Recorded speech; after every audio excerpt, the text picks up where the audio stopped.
Trump tonight at the Coliseum. We will make sure that it is safe and it will be swept. The former president with a campaign rally tonight on Long Island. She's my cherry pie.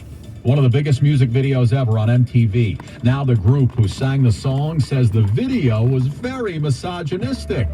Checking sports, Yanks need one more win to clinch their playoff spot. Mets now 2 games up on the wild card. Winds News Time, 7:41. Traffic and transit. Let's get you back out to Karen Stewart. Well, that eastbound Cross Bronx accident in Jerome may be gone, but it really messed with the George this morning, and we're still stuck with these big numbers at the inbound GW Bridge. The inbound George upper level is an hour and a half. The lower level is an hour. And from the Palisades and Route 46 approaches, it's 90 minutes to the inbound GW Bridge. Inbound Lincoln is 55. Inbound Holland Tunnel has got a 70-minute delay.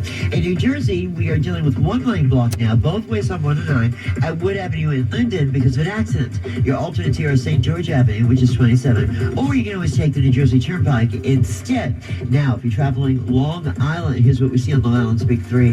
The westbound LIE at exit 66 has got a crash. The right lane is blocked. That's new. The westbound Northern State at exit 37 for Minetto Hill Road has got an accident that they moved over to the right shoulder. And then the Southern State on the westbound side has delays getting around the Seaford Oyster Bay Expressway. We had earlier problems there involving an accident. Traffic is sponsored by New York Waterway Ferry. Want a better way to the city? Take the ferry from Port Imperial Weehawken with indoor parking, fast, frequent, reliable ferries, and free shuttles throughout Manhattan. Taking the ferry is simply the best way to New York. Visit nywaterway.com or call 1-800-53-FERRY. Our next report's in less than 10. I'm Karen Stewart, 1010 Wins on 92.3 FM. Well, the lawyer for Sean Diddy Combs gave it a shot, but it wasn't enough to get Diddy out of jail yesterday after being charged in a racketeering and sex trafficking case. Sean Diddy Combs tapped his foot nervously throughout the 2-hour detention hearing as defense lawyer Mark Agnifilo tried to portray a violent assault on a female as a long-standing toxic relationship. There's basically just, someone who brought a civil case and now is finding themselves as a witness in a criminal case. But U.S. Attorney Damian Williams spelled out charges that describe sex trafficking and coerced sex sessions called freak-offs. And he subjected victims to physical, emotional, and verbal abuse so that they would participate in the freak-offs. He says Diddy's staff provided lights and cameras to record the videos in hotel penthouses. Juliet Papa, 1010 Wins on 92.3 FM. From one music mogul to a former movie mogul, Harvey Weinstein, whose alleged sexual misconduct triggered the Me Too movement, is set to be arraigned today on all new charges. The arraignment will clear up a problem that resulted in a state appeals court overturning Weinstein's original conviction. The appeals court ruled that the jury heard evidence that should have been inadmissible because it involved allegations from other women who never brought charges. The jury might have inferred Weinstein's guilt given the similar allegations. The question now is, will those other women become part of the prosecution's official case? That's CBS legal analyst Thane Rosenbaum. Weinstein's lawyer, Arthur Aidala, says Harvey will be in the courtroom today. That's after he was excused from a hearing last week while he was recovering from emergency heart surgery. Roosevelt Avenue in Jackson Heights. Sounds like it could be a backdrop for a movie. But this is real life. Officials say the place has been taken over by drugs, human traffickers, pimps, prostitutes, you name it. They've got it. Well, now there's a Rescue Roosevelt rally being planned for next Sunday, the 29th, as residents are demanding change right now.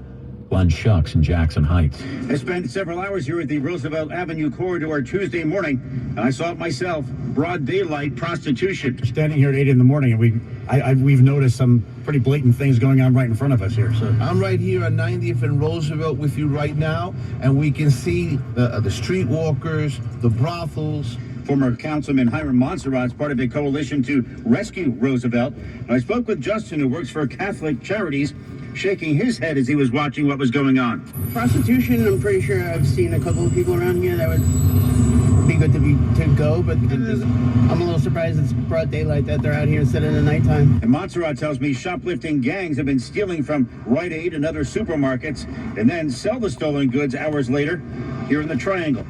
Glenn Shuck, 1010 Wins, 92.3 FM. 90th and Roosevelt, Jackson Heights. Winds News Time, 7:46 on a Wednesday morning. Police now have video and photos up of the two people who allegedly stole an unoccupied subway train in Queens and crashed it last week. Who does this?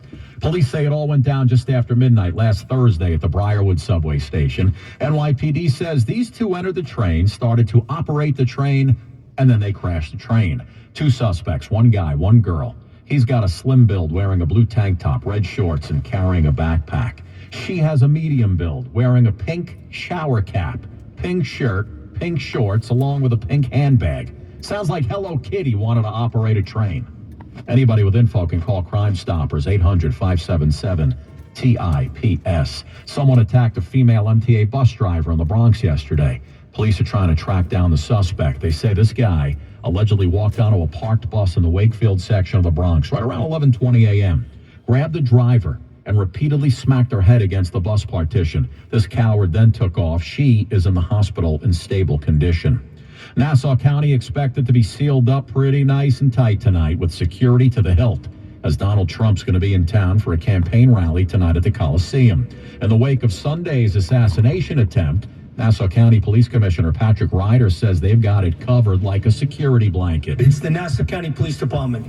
Every inch of that property in that perimeter, and the perimeter is as large as we need to make it, we will make sure that it is safe and it will be swept. As for the traffic in and around the roads near the Coliseum, best thing to do if you're not going to the rally, well, just stay away from it.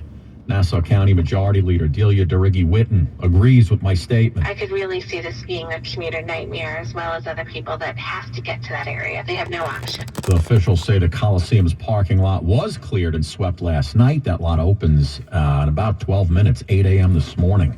Vice President Harris checking in by phone yesterday with Mr. Trump to make sure he was okay after Sunday's assassination attempt on the former president. Mr. Trump discussing the call at a town hall in Flint, Michigan last night. A little while ago, I got a very nice call from Kamala.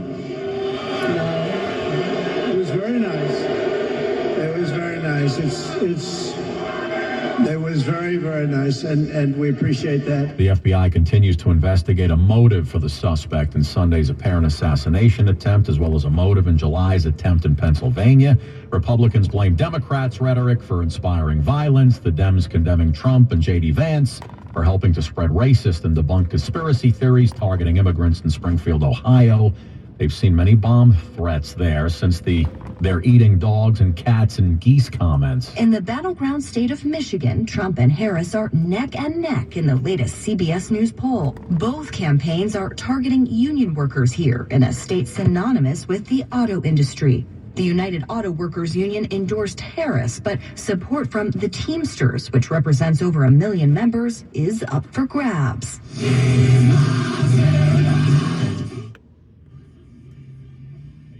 The music video for Warrant's Cherry Pie in 1990? Well, now the group's saying the video went too far and was misogynistic. The video had clips of model and actress Bobby Brown being splashed with water from a hose and posing on a red convertible. Pretty much every video in the 80s and 90s from hair bands, right? There's a documentary called Nothing But a Good Time, the uncensored story of 80s hair metal. Warrant drummer Stephen Sweet says the band wasn't trying to hurt anyone when they made the video, and in hindsight was pretty misogynistic. You can see the doc on Paramount Plus. I wonder if Motley Crue, Whitesnake, Poison, list goes on and on. Wonder if they all feel the same way. From the mind of a 2-foot-tall talking spokes puppet comes this year's biggest challenge. It's time for Bob's Dare to Compare, the hottest game show on TV that asks, what happens when you compare Bob's to the competition? You get style. You get quality. You get beeps and boops and dings and whomps.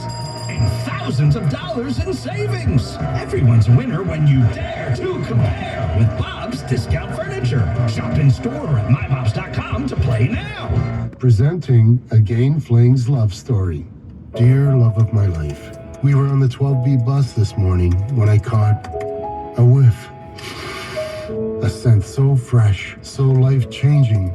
All right, guys, thank you so much for joining me on this episode of Driving in the News, recording history, and we'll see you on the next video.